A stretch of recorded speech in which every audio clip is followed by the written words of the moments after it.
Well, once again I've let too much time pass between videos. Sorry about that. As I said in my last video, I've been heavily addicted to a couple of games, one of which was League of Legends, and the other of which is the topic of this video. I also upgraded my PC, which was nice, but I managed to somehow lose a lot of the footage I recorded for this video somewhere in the process. Plus, I managed to snag a PS5, which has been a pleasant distraction. But now it's time to finally get into the most significant of the reasons why I've been so slack with the videos lately. And that'd be Final Fantasy XIV. Yes, I was massively addicted to it. Except I really shouldn't be using the past tense there. I am still massively addicted to it. In fact, it's open right now on my other monitor and I'm fighting the urge to just queue up for one more dungeon. I just hit level 70 as a white mage and I'd like to get to the level cap ASAP. But I've already taken longer to get around to making this video than I should have. Is it ironic that the game which has distracted me from making videos also distracted me from making the video where I explain how it distracted me from making videos? Nah, that's not irony, that's inevitability. Anyway, yes, this video is about Final Fantasy XIV, and why I'm so addicted to it. But I'm actually going to start by explaining why I've only become addicted to it now, rather than at any other point during its nearly 10 years of existence. If you have any interest in the Final Fantasy series, or in MMOs in general, you're probably at least somewhat familiar with the travesty that was Final Fantasy XIV in its original form. It launched in 2010, and I started playing on day 1. I stopped playing on day 2. It was just bad.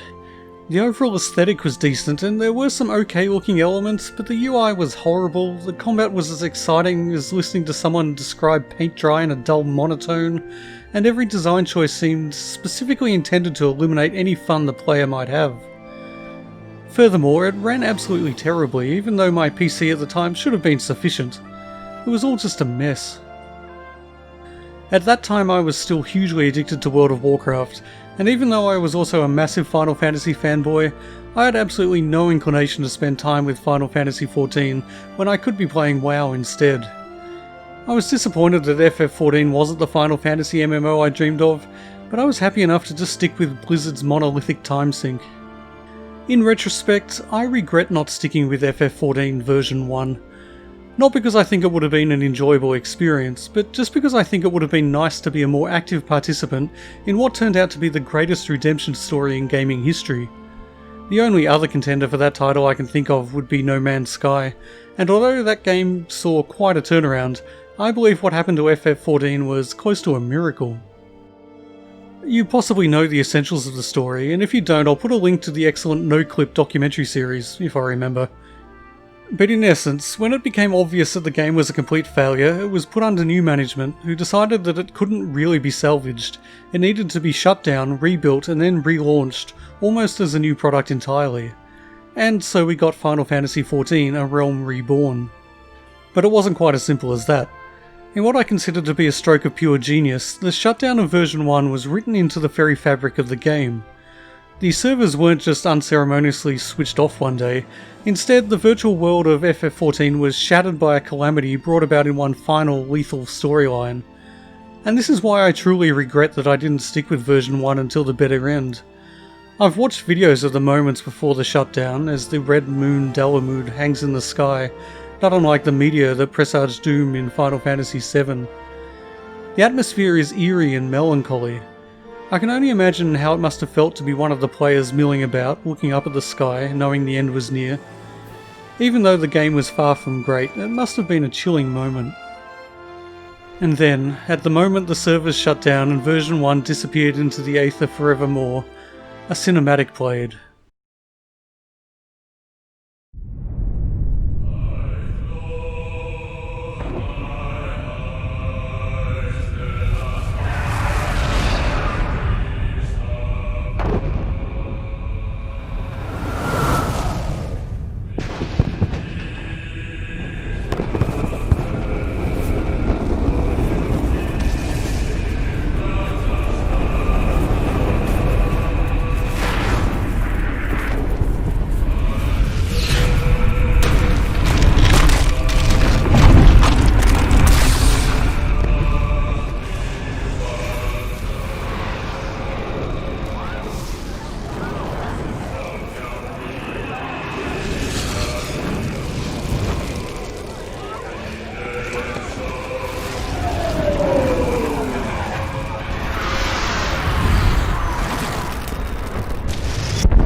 I only saw this cinematic much later on YouTube, and what I'm going to say now may very well seem hyperbolic, but I honestly mean it.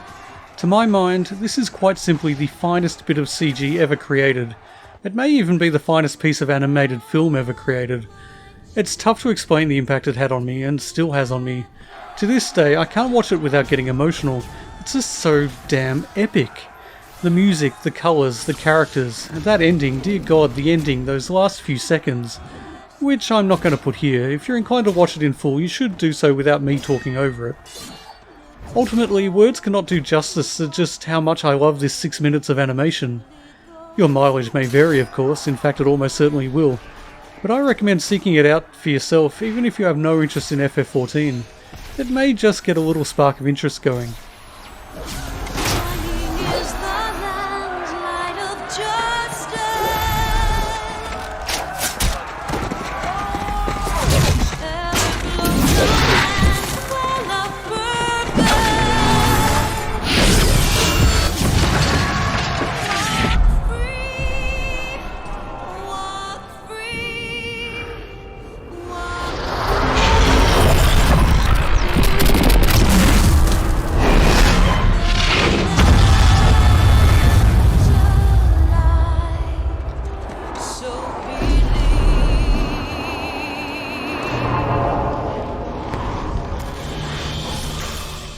For me, it was certainly enough to keep the rebuilt version of FF14, subtitled A Realm Reborn, on my radar, even while I was still totally consumed by WoW.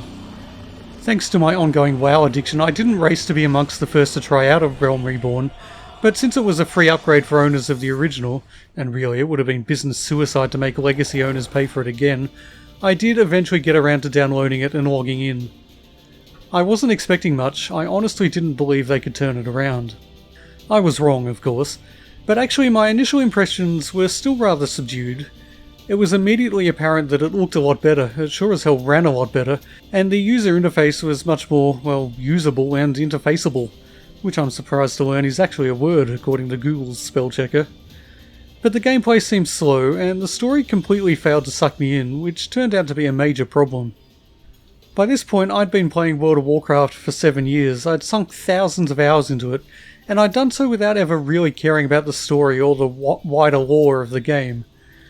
Sure, I knew the basics, you couldn't play for that long without picking up the basic threads of the narrative, but for me the quest givers were just things you clicked on once to start a quest, and then again when you'd killed a dozen scorpions or walruses or whatever, so you could get your gold and those sweet, sweet experience points. Certainly, I almost never read anything they had to say. Essentially, WoW taught me that in an MMO, paying attention to the story is optional. In FF14, however, it's really not. Now sure, you could skip through conversations quickly, you could hit escape to skip cutscenes, but if you did that, it was painfully obvious that you were not playing the game as intended. It really is a story-driven game, which I was unprepared for in an MMO. And since the story really didn't click with me, I did indeed skip through most of the conversations and many of the cutscenes. Occasionally I'd try to be patient enough to actually pay attention when major plot points were happening, but since I'd already missed out on a lot of the story, those plot points didn't exactly have a lot of impact. I was disappointed, with myself for not having the patience to stick with it, and the game for not being able to keep me interested. And yet, despite this failure of mine to engage with the narrative, there was so much I liked about FF14. If you watched my video on my pick for Game of the Decade, you might remember that I even considered it as a contender for that honour, and I gave it my vote for the most aesthetically pleasing game I'd ever played. And that was despite the fact that, in a very real sense, I'd barely played it properly at all. But now, almost 10 years after it first launched, I can finally say that I've played Final Fantasy XIV properly. And if I was making that video about my Game of the Decade now, it wouldn't just be a contender, it would be an easy winner. I've fully engaged with the game, and this is the main reason I went so long without uploading a video. I was just too damn busy making my way through a decade's worth of true Final Fantasy greatness. So, what changed? What finally allowed me to get into a game I'd been banging my head against for so long? Well, the main instigator was patch 5.3, the update the game received in mid-August. I heard that it made some significant changes that allowed players to level up more quickly and progress through the story more efficiently. Given that I was now 2.5 expansions behind, this seemed like it might be a good chance to finally catch up, if I put my mind to it. So I reactivated my subscription and started a completely new character on a completely new server. And I made two choices that would turn out to be critical for helping me to actually stick with the game this time. Firstly, I made my character a bard. This is your basic ranged damage dealer, utilising a bow and arrow. You'd know the sort of thing if you played any MMO, or any RPG really. Previously, I'd played a white mage, a healing class, largely because that's what I'd always played in World of Warcraft. And white mage was probably not the best choice for someone who was struggling to stay engaged with the game in the first place. For one thing, they struggle to deal damage, so any quests or activities that require you to kill stuff can be rather painful if you try to do it solo. For another thing, when it comes time to do a dungeon which requires a group of people to complete, healing is a relatively important and responsible role. When I was a young whippersnapper playing World of Warcraft, I was confident enough to take on that role. Now though, it just made me anxious. Playing as a bard solved those issues. Incidentally, I assume most of my viewers are pretty familiar with video game terminology, but for those who aren't, I need to point out that in an MMO the word dungeon doesn't just refer to a specifically underground prison, it really means any self-contained area, usually full of enemies and bosses, that requires a group of players, or one over-leveled player, to get through.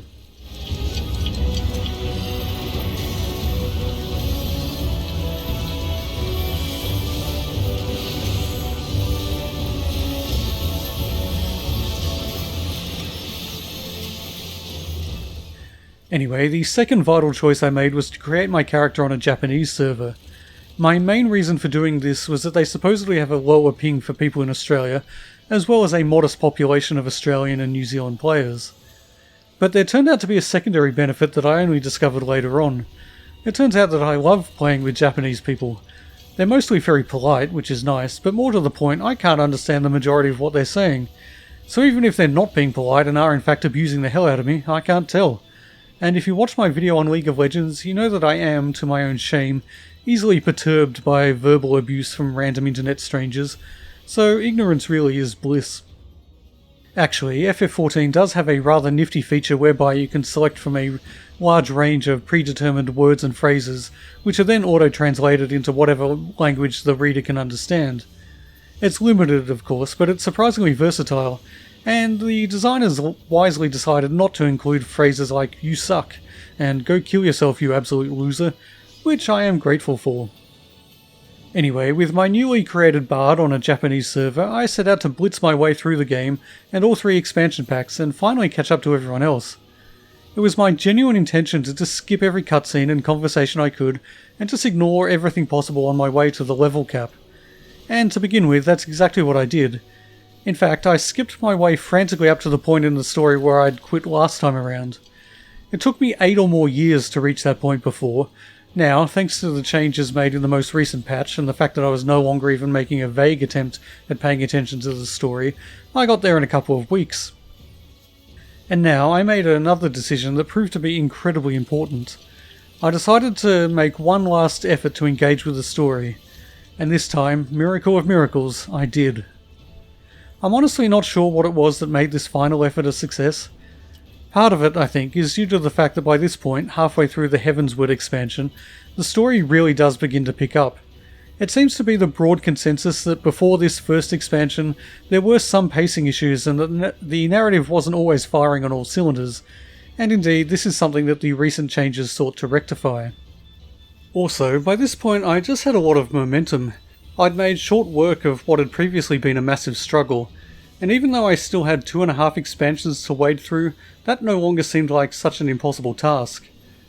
So I started to take my time. I actually read the conversations and watched the cutscenes. And I'm not going to say this was always easy.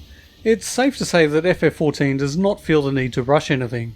The conversations are long and relatively wordy, the cutscenes can be ponderous, and in between those cutscenes can be periods of genuine boredom. So many quests involve talking to one person, travelling to another town or settlement to talk to another person, and then returning to the first person to talk to them a bit more. Even when the talking is interesting, which I soon realised it mostly is, it gets frustrating when it's so drawn out and peppered with needless interruptions. Even so, the pacing seemed much better to me now. Every time I felt like I was starting to get bored, there'd be something to jolt me back to paying attention. The story took on twists and turns that genuinely surprised me, presented moments of emotion that genuinely moved me, and included explosions of excitement and action on an epic scale. By the end of the Heavensward main story, I knew beyond any shadow of a doubt that I wanted to see everything this game had to offer. Basically, I had discovered that Final Fantasy XIV was, in fact, a Final Fantasy game. I know that sounds like a stupid thing to say, but I am far from the only one who took some time to come to that realization. In many ways, it has more in common with any single-player Final Fantasy game than it does with something like World of Warcraft. It's kind of like a JRPG wearing the skin of an MMO. I think that this is borne out by the fact that when I was trying to play it as an MMO, I just couldn't get into it, but when I started playing it more like a standard JRPG, that's when it all clicked. And it really can be played like a single-player game, as evidenced by the fact that in all the many hours it took me to complete the main story up to the current point, I really didn't communicate with anyone at all. Yes, I used the auto-translate macros to explain that I was new to most dungeons, and party members tended to use the same system to say stuff like, "Let's have fun," and "Thanks," and "Good game," but that doesn't really count as proper two-way communication. Now, not everyone likes Final Fantasy games, I totally get that. You need to have the right mindset to appreciate them. I've always thought of them as like the opera of the gaming world, in that everything is big and dramatic. You shouldn't expect the characters to act and react realistically, and nor should you expect the plot to always be entirely sensible. It can all get rather melodramatic, and if you're not really into that sort of thing, I imagine you'd be rolling your eyes a lot during any Final Fantasy game. And that's fine. Me though, I am into that sort of thing. In fact, I love Final Fantasy more than just about anything in the universe. I've said before that I think Doom 2 is the best game ever created, and I stand by that, but in terms of games that personally resonate with me, Final Fantasy games take the top spots. And as a whole, the series is, well, like I say, it's just one of my favourite things in existence. So, once I learned to think of FF14 as a full, proper Final Fantasy game in its own right, it's probably not surprising that it completely consumed my waking hours, and quite a few of my sleeping hours too. But the thing is, it's not just a Final Fantasy game, it's essentially 4 of them if you count the base game and the 3 expansions. And since it was the stated intention of the developers to make each of the expansions at least the equal of a full, complete offline RPG, I'd say they really should be counted as such. Now, if you consider that I'm a massive Final Fantasy fanboy who has basically realised that there are 3 Final Fantasy games out there I haven't played, or even 4 if you count the base game that I didn't pay much attention to first time round, then you'll probably realise why I've been rather preoccupied lately. Now, even though I've said that engaging with the narrative was a huge reason why I was finally able to get into the game, I'm not going to spend too much more time talking about it. For one thing, I don't want to stray too far into spoiler territory. For another thing, there's just so damn much story in this game that I'd be here forever if I went into it in depth. And honestly, it's futile for me to try to describe why I love the narrative so much, as it depends strongly on a combination of elements, as events, characters, words, sights, sounds, music, action, dramatic story beats, twists and turns, moments of heroism, sacrifice and villainy, are all strung together in one long, epic tale. That's not the first time I've used the word epic, and it won't be the last. The game starts off pretty much like every other MMO out there, with you as a simple adventurer seeking, well, adventure. You pick your race, your sex, your physical form, and your job, or class, whatever. I'll never get the nomenclature of World of Warcraft out of my head, I suspect. You've got your standard MMO archetypes to pick from, the most important decision being do you want to specialise in tanking, healing, or dealing damage. It's worth noting that unlike WoW, any given class can only ever perform one of these roles, but it's also worth noting that, also unlike WoW, one character can acquire every single class in the game, and switching between them is relatively easy. Depending on which class you pick, you start in one of 3 cities: the desert oasis of Uldar, the seaside fortress of Limsa Lominsa, or the secluded forest city of Gridania. These cities are very different to each other, and you will run through a different set of beginner quests depending on which one you find yourself starting in, but it doesn't take long before you're able to freely travel the world. Well, the lower level parts of the world anyway. Venture to a high level area too soon and you're likely to find yourself being devoured by dragons or some such. And these 3 cities, they're just amazing. I'll be devoting time later to gushing over how incredibly beautiful the game is, but I just have to say now that these cities are amongst my favourites to ever appear in video games. They're so well crafted, the architecture is so brilliantly designed, the atmosphere is so alive, and they really are incredibly diverse. You could not get environments more dissimilar than the shady wooded glades of Gridania and the dry, dusty alcoves of Uldar, and yet they're both equally appealing, although I have to admit I have a soft spot for Gridania's natural splendour. And the layout of these cities perfectly matches their environment. Gridania is set out along sprawling organic pathways, while Uldar is essentially a series of concentric circles surrounded by high walls to keep out the dangers of the desert. Limsa Lominsa, on the other hand, consists of a series of spires linked by bridges and boardwalks, and much of the city is open to the bright, crisp seaside air. In all honesty, every now and then I just find myself wandering through the streets of these places with no destination in mind, soaking in the atmosphere and listening to the music. Ah yes, the music. I suspect I'll spend even more time gushing over how beautiful the music is than I will over the visual aesthetic, but it's something else I have to at least mention at this point, simply because it plays such a vital role in creating the atmosphere. Each of the three cities has their own theme, and each of these themes has a variation that plays during the nighttime. That is, the in-game nighttime, with a full 24-hour cycle lasting 70 Earth minutes. While the daytime tunes lean towards stately grandeur or bustling liveliness, the nighttime tunes are delicate piano-led melodies of aching beauty. One of these, the nighttime theme of Uldar, ranks among my all-time favourite video game themes.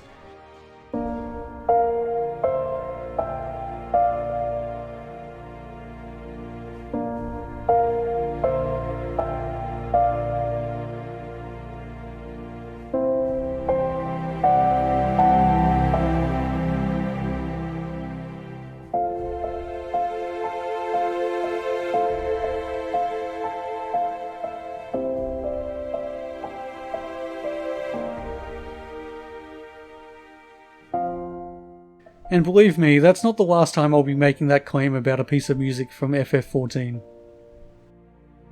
Now, what was I talking about? Oh yes, the way the game actually starts. Sorry, I got distracted. Which, as it happens, is something that occurs quite a lot in this game. Here, for instance, is a list of reasons why I have genuinely messed up boss encounters in FF14. I was too busy listening to the music. I was too much in awe of the amazing boss we were fighting. I was admiring another player's hat and wondering where they got it from. I was distracted by my character's boobs. I had tears in my eyes because of a twist in the story, and yes, the twist happened right in the middle of a boss fight. Okay, I wasn't actually distracted by the boobs mid-boss fight, but I certainly was at other times. I actually had to change outfits to something a little more demure. Anyway, you arrive in one of the three main cities, you do some quests to learn about your class, you kill some small varmints, yada yada yada. It really is standard MMO fare. What's not quite so standard, at least in my experience, is just how structured the game is, and how firmly it guides you through the central story. In something like World of Warcraft, sure, there was an overarching narrative, but only occasionally did you actually come into contact with it. In FF14, on the other hand, there's a text box that sits constantly in the top left of the screen, telling you exactly which quest you need to do to continue the main story. Of course, there are also many optional side quests, but most of them truly are optional. With the massive increase to experience point gains that came with the last patch, you certainly won't need to do them for XP. That said, there are also many other side quests that, while technically still optional, are required if you want to unlock certain features. If you want to be able to change your character's hairstyle, for instance, that requires you to do a brief side quest. If you want to be able to hire a retainer, which is required for trading on this game's version of an auction house, that's another brief side quest. And there are many optional dungeons, trials and raids that involve side quest chains, some of them rather involved. On the one hand, this can get a little frustrating at times as it can seem like pointless busywork, but ultimately it's really not pointless. Giving every element of the game a solid grounding of narrative does a lot to make the world seem like a living, coherent whole, rather than a haphazard assembly of ideas that the developers thought might be fun. It really is world building on a grand scale. But no matter what you do or how many side quests you indulge in, and I recommend indulging in as many as you possibly can, that text box will always be there, making sure you know what you need to do next to advance the main story. And you really do need to. No part of the main story can be skipped, and this is something that I did find genuinely frustrating back when I was trying and failing to engage with the game. I bemoaned the fact that it wasn't like World of Warcraft, that I couldn't just go straight to the starting point of the latest expansion. It was something I really wish they'd change. Now I'm really glad they didn't. Except, well, now you can apparently pay real money to automatically advance the story to the current expansion. All I can say is I would strongly advise against doing that. There is actually one sort of side quest that isn't optional in any sense, and those are the ones related to your class. As a bard, for instance, I got a new quest from the Archer's Guild Master every 5 levels, and these typically rewarded me with useful new items and occasionally new skills that were vital to being an effective damage dealer. Having to go back to your guild on a regular basis may seem onerous, but the rewards are well worth it, and more importantly, this is another example of just how much effort the game makes to give everything a grounding within the narrative of the wider world. There are substantial character arcs and just downright great stories within these class quests, and they alone are a good enough reason to level up every class in the game. In any case, as you progress through the main story, you'll be required to complete various dungeons, trials and raids, all of which require a group to complete. Dungeons are the most common of these and require a group of 4, consisting of a tank, a healer and 2 damage dealers. Most trials and raids require 8 players with 2 tanks, 2 healers, and as you can probably guess, 4 damage dealers. There are also alliance raids that require a grand total of 24 players, but only one of these, or more accurately one set of 3 connected alliance raids, is required to progress the main story. This requirement to engage in group-based dungeons and trials was a huge sticking point for me at first, and I considered it to be a massive design flaw. Certainly it was unlike World of Warcraft, where you could pretty much pick and choose which dungeons you did, if indeed you wanted to do any at all. In FF14, the story stubbornly refused to advance unless you cleared out that cave of pirates, or exorcised that haunted mansion, or defeated that dragon in its lair, or whatever it was that the game required of you. I've already explained how playing a low-stress damage-dealing class with predominantly polite or unintelligible Japanese players eased my anxiety when it came to actually engaging with real people. But you might think there could still be complications with actually finding people to form a group with. After all, I'm many years late to all these quests and dungeons and raids and so on. It could be expected that everyone else has moved on. Fortunately, the developers have been smart enough to implement systems that make it quite easy to find a group for just about anything you'll want to do. All you have to do is open the duty finder, select a dungeon you need to complete, and then wait. And you don't necessarily have to wait for too long, thanks to some rather smart design choices. For one thing, the fact that it's a simple matter to level up every class on one character means that even people who have been playing this game for a decade may very well need to go back to the lower level dungeons as they work to get their 15th or 16th class to level 80. For another thing, the game hands out generous rewards for people willing to undertake lower level dungeons, and increases those rewards for people playing a role that is in high demand, usually tanks and sometimes healers. The upshot of all this is that throughout my journey from level 1 to 80, I never had to wait too long to get into a dungeon with the required number of people. I mean, it was rarely instant, but it often took no more than 5 to 10 minutes and very seldom more than 20. To someone as impatient and with as short an attention span as me, 20 minutes can seem like a while, but I have to acknowledge that it's really not unreasonable for a game like this. And I was playing as a bard, a damage dealer, and damage dealers are never in short supply. When I've been leveling up my white mage more recently, I often get into a group the very second I queue up, and very rarely have to wait more than 5 minutes. I imagine tanks have it even easier, as they always seem to be the role most in demand. Now that's for the stuff that's required for the story. There are plenty of other older dungeons, raids, etc. that are optional, and if you want to do these ones you may end up waiting in queue a little longer. That's not true of all of them, or even most of them, but there have been a few cases where I've spent hours in a queue and ended up just giving up. And that really is a shame, because holy crap, some of the fights and the trials and raids in this game are just amazingly epic, there's that word again, and I want to experience them all.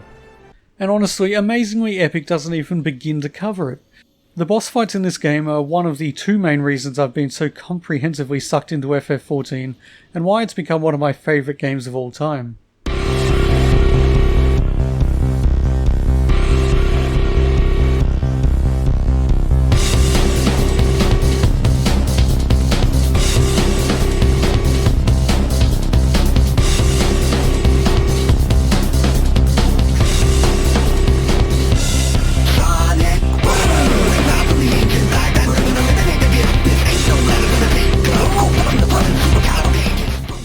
To get across why I love these fights so much and how they often contain the perfect combination of narrative, visual and oral drama, I'm going to dip into spoiler territory and show some of the events that come right at the end of the Heavensward expansion. I've picked this fight in particular not because it's necessarily the best or most exciting or most emotionally profound fight in the game, although it does rate highly in pretty much every category, but because for me personally it really was the moment when I knew FF14 was going to be one of my favourite games of all time. I'm only going to loosely touch on some of the story elements, and this content is now many years old, but obviously these are pretty major events in the main narrative, so if you really do want to completely avoid spoilers, I'll try to remember to put a timestamp for when the spoilers end. I'll almost certainly forget, of course.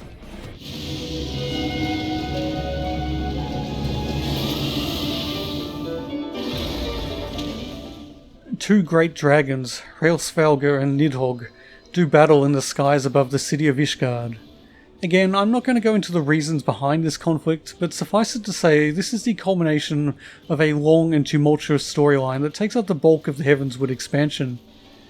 Now, the majority of the cutscenes in this game consist largely of two or more characters talking, often at great length. But then there are the ones like this, action-packed, dramatic, and goddammit, I'm going to use up the world supply of the word epic, but yes, they can often be pretty damn epic. In-game cutscenes like this aren't quite on the same level as the pre-rendered cutscenes from other games, and in some ways the technology is starting to show its age a little, but style and quality of design always trump technological limitations, and in my view this game has style and quality to spare. Anyway, the noble Hraesvelgr is seemingly bested, and the villainous Nidhogg stands ready to crush the city and any hopes of peace between man and dragon. But then Hraesvelgr reveals that he has entrusted his eye, the source of his power, to you, the player. Music starts playing. It's the main theme of the expansion.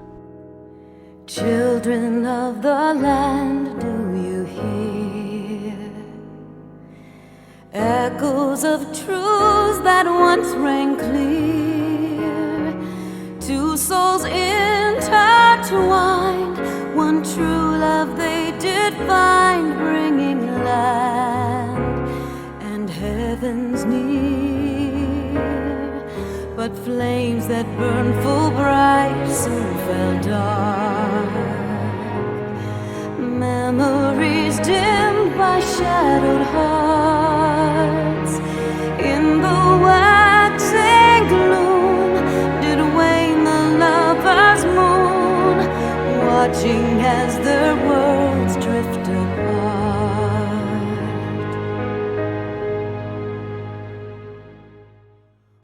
It would be familiar to anyone who had played the game, but now, here at the end of all things, it has an extra emotional impact.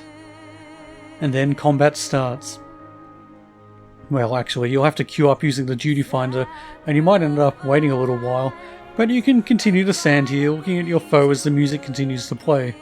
Or you can go off and do something else. That's the good thing about a game like this. There's always something you can be doing while you're waiting for a party. But in this case at least, I personally was happy to just hang around and let the enormity of the moment sink in. When you do find a party and the battle starts, it's a good one. It is, dare I say, epic. It starts simply enough as you fight Nidhogg alone.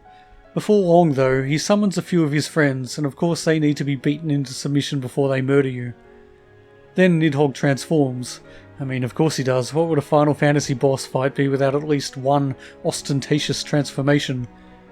In this case, your foe takes on the form of Estinian, who was once your companion but has now been all but consumed by Nidhogg's power. As you fight your former friend, the music changes to become more dramatic and more... Okay, I'm not going to say epic. I'm just going to think it.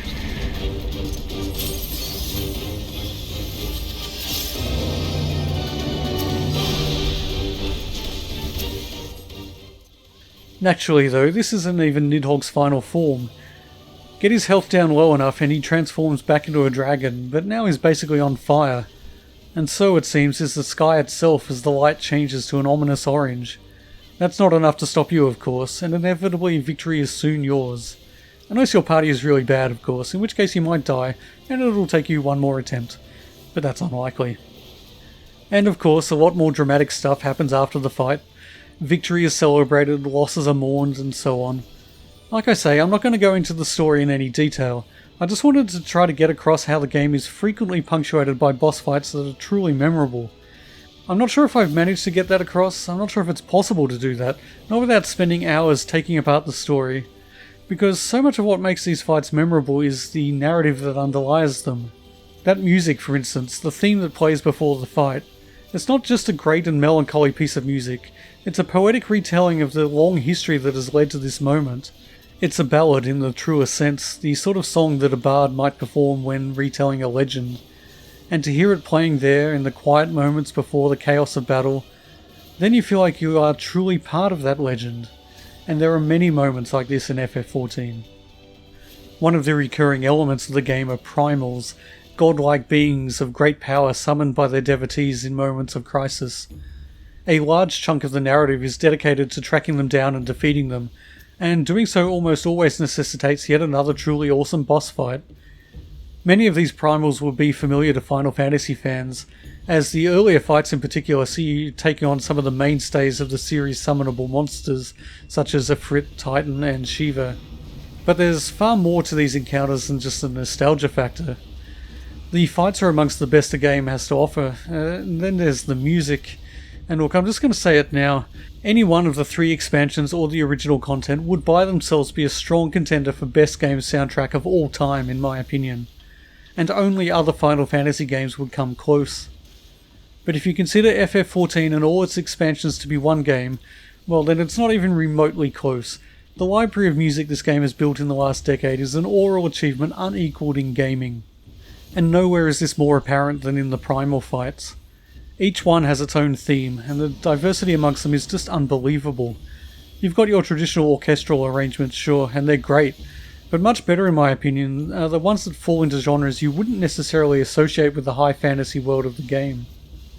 Shiva's theme, for instance, is a raw, aggressive rock track, almost punk in nature, with angry lyrics shouted out by a female singer.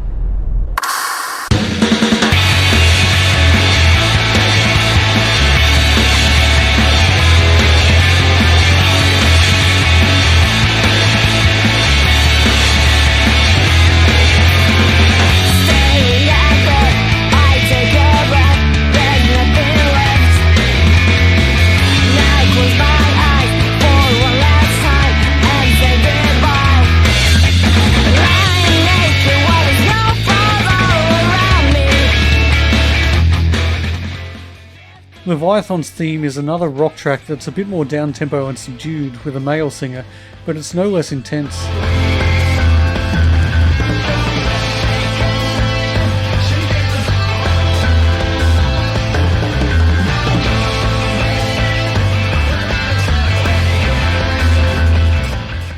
Good King Moogelmog's theme sounds suspiciously like Danny Elfman's This Is Halloween.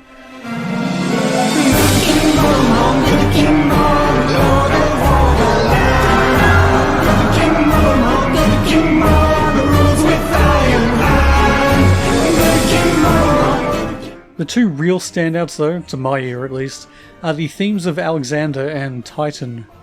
Actually, the fight against Alexander comes at the end of a long series of battles that feature several tracks that I count amongst my favourites of the entire game, as the whole raid has an electronica vibe that I find immensely appealing.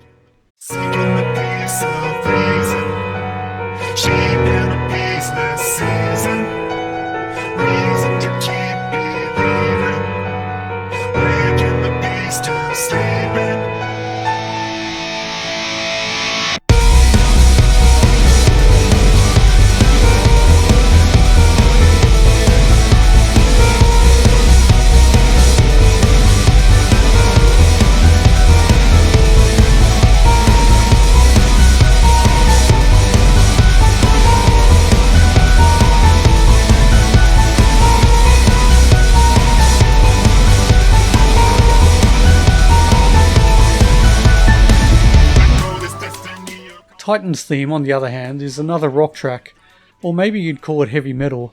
It certainly is pretty damn heavy, whatever it is, and as aggressive as Titan himself.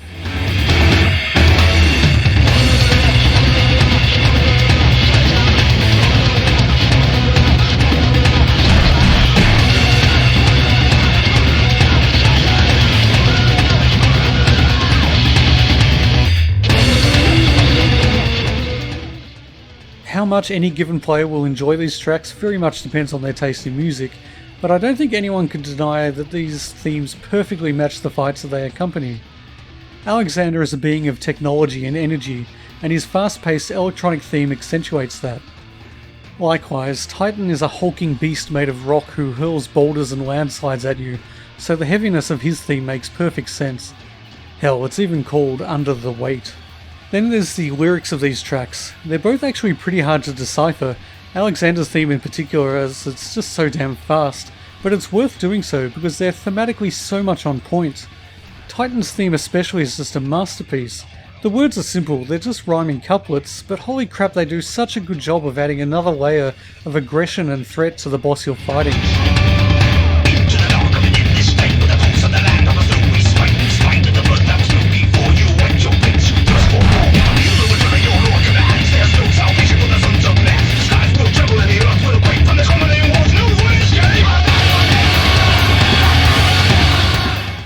I could go on, the variety is never ending.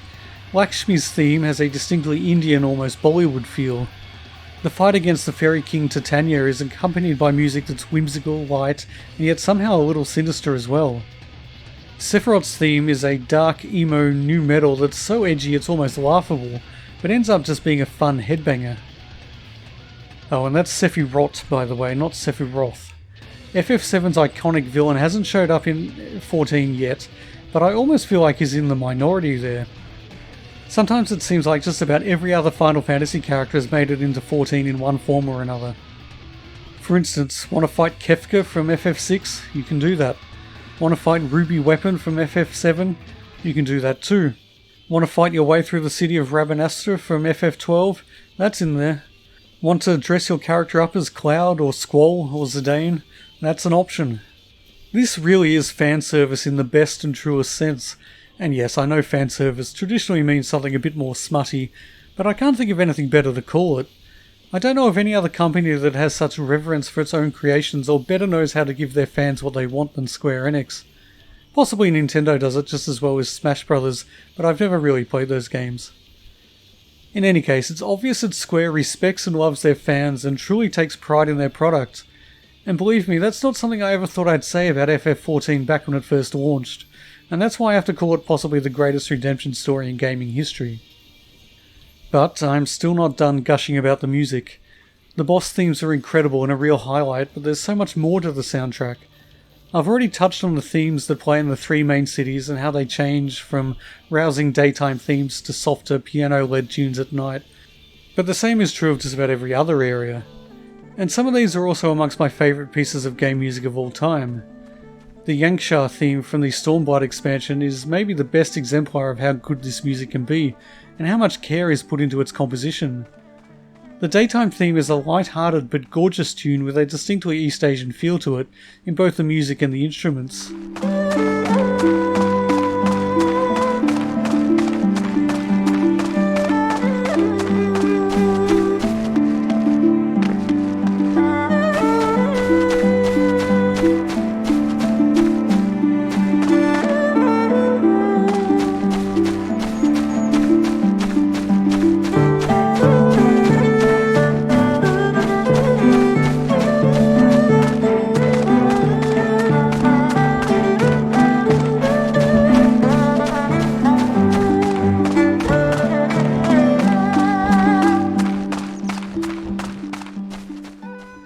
The nighttime music, on the other hand, is a stately but incredibly rich piano arrangement of the same theme, backed by the most beautiful and melancholy strings.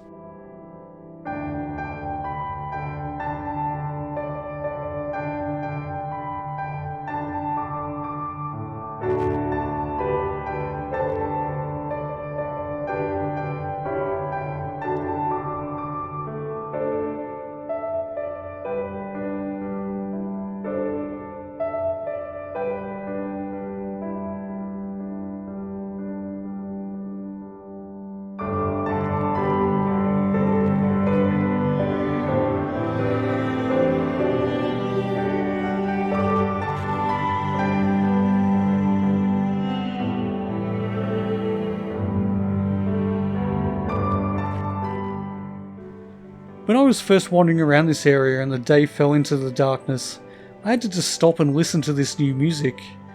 And then a few minutes later I had to dry my eyes before moving on because the sheer beauty of it had moved me almost to tears. And that wasn't the only time.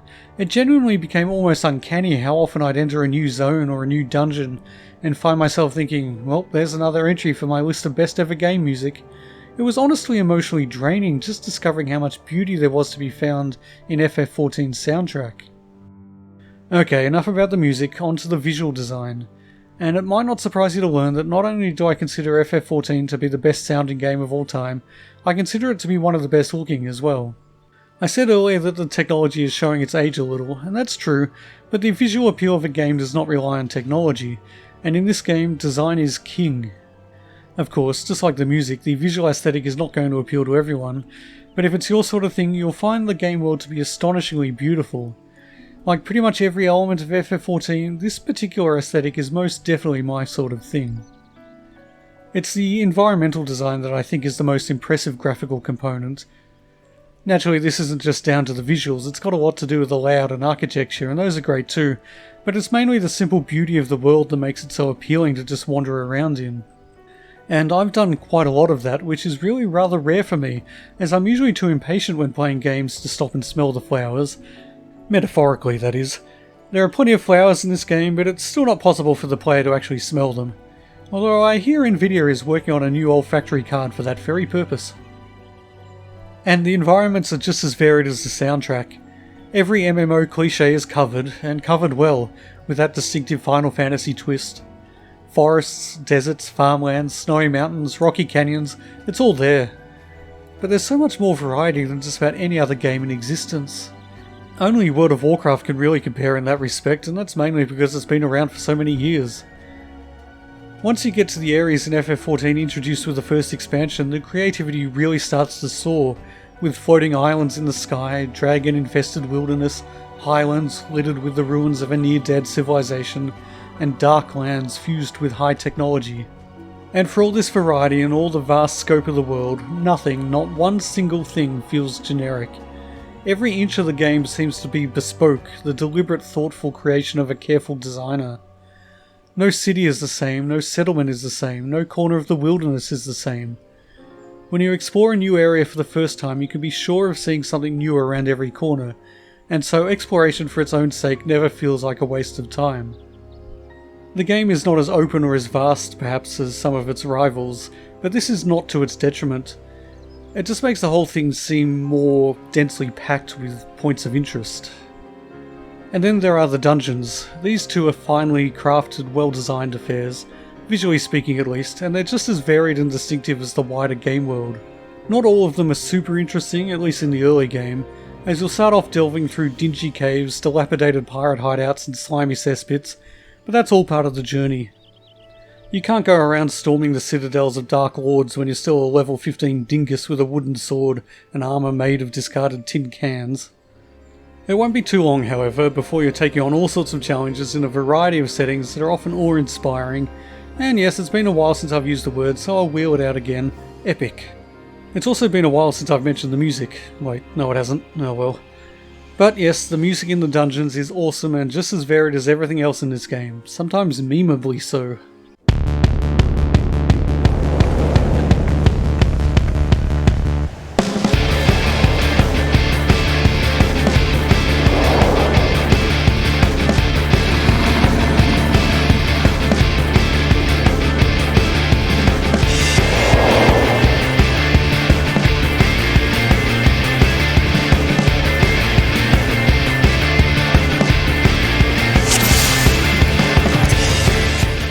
Well, I could go on discussing all the ways I love FF14 for hours yet, but I think I've at least touched on all the major elements that have drawn me into its world and kept me there for months. So it's probably time to talk about its shortcomings, because much as I'm reluctant to admit it, there are some. Obviously they haven't been enough to put me off the game in any way, but they're worth mentioning. First, there's the actual gameplay. Now it's not bad at all, but I do firmly believe that at its core World of Warcraft still has better gameplay, at least when it comes to the combat. Part of this is due to the fact that FF14 is undeniably slower paced than Blizzard's MMO juggernaut, and you can make a valid argument that this is not necessarily a bad thing. For me though, it just feels a little sluggish, a little less dynamic.